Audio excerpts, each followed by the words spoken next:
So the one big thing for you all to think about is that a big part of your job is to not just like hold people accountable. It's not just sitting there and saying, "Hey, you didn't do this. Hey, you see on this piece of paper right here, we said that you were going to do this." It is actually facilitating change.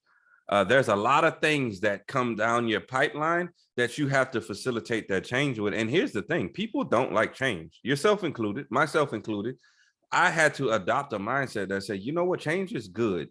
Let me see what the difference in change is. And I actually shifted my mind to say, you know what, if I don't necessarily like the change or the thing that we have to do now, I had to adopt this mindset. And I used to tell my team this a lot. You have to stop saying, okay, well, I don't want to adopt this change, and then say, hey, you know what? Let's see if I can break it.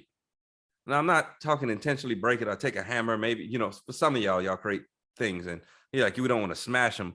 But here's the thing: you don't want to go into it saying, I just don't want to do it. You want to say, hey, how do I break it? Because, and I see some of your faces right now. You're like, what do you mean break it?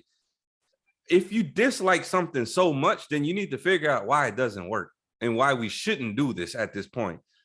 See, the thing is, most of the times, as I've met myself, when I say, hey, I'm going to try to break this process, I'm going to try to break this new thing that we're doing, I end up figuring out that it actually works really well. And then I say, oh, okay, well, let's continue to do that because it actually made it easy. See, the thing was, I was fighting in my mind that I didn't like change, so I didn't want to do this. But when I started telling myself, hey, let's try to break this, that's when I started to get the results that I needed to. And I started to realize that, you know what, maybe this thing isn't so bad.